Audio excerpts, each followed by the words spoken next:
love improvisation, and I am dyslexic. And I can read, but my eye tracking is really bad. So growing up, I had to learn to compensate when I read music. If I was going to go to a rehearsal, I'd have to get the music in advance because I seriously have an eye tracking problem. My eyes don't want to go from left to right. And so what I started finding out is after I got my master's degree and I was teaching theory at Miami University, and I met my current husband, but I really liked him, and he says, "Do you play jazz?" And I'm like, "Yeah," I lied. Then I thought, "Oh no, I like him," and I told him I played jazz, and so I had to quickly scramble and try and figure out how to play jazz, and I went to study Jamie Aebersold and etc. You know, this was in the 70s, and so here I was teaching music theory in college, and I always thought I was a theory whiz, and I'm like, oh my gosh, I don't know theory at all, like these jazz people.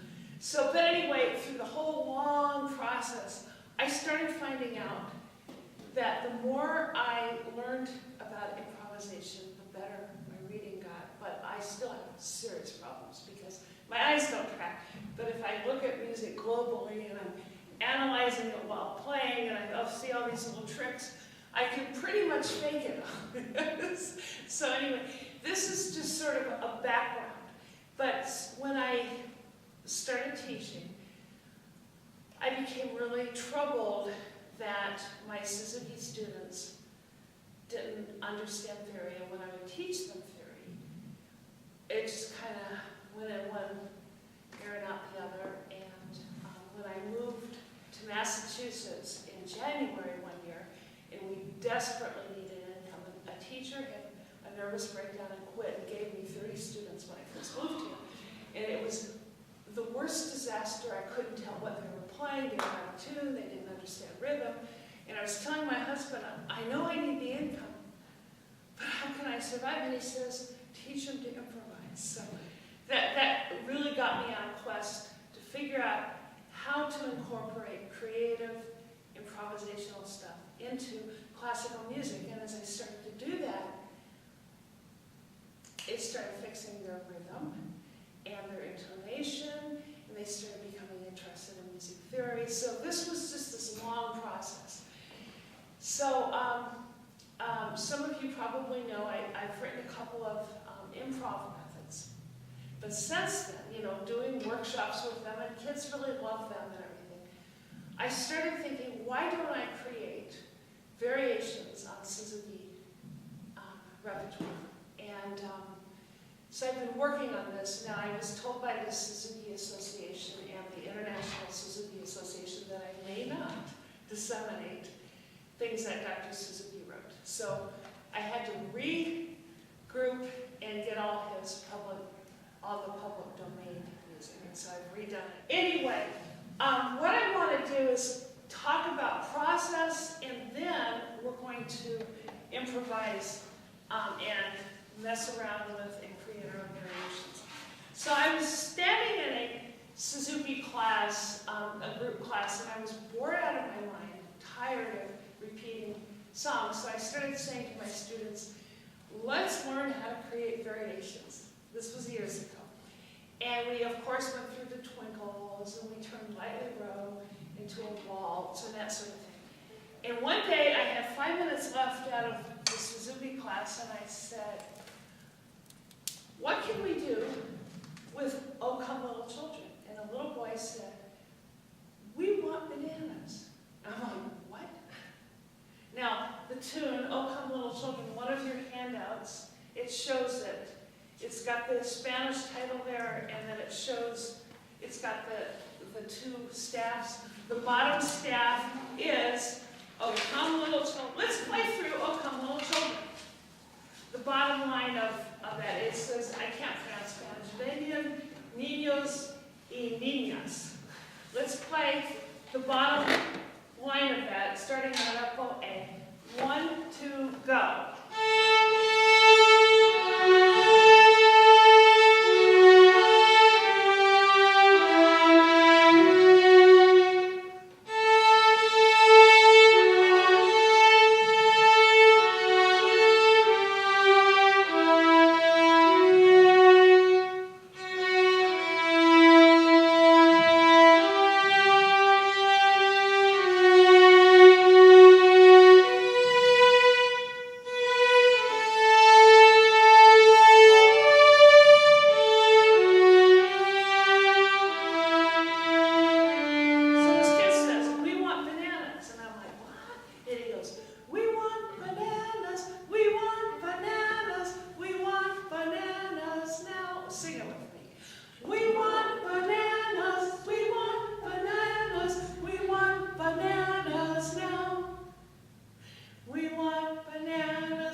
So when my son came out from Oregon to record with me, he says, so let's change it, let's base it on the la cuca ra cha da da da da da da da dee da da. So he said, let's take the tune and base it on that. Now I want you to just listen to this. Here it is.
Changing rhythm, meter, groove, or style.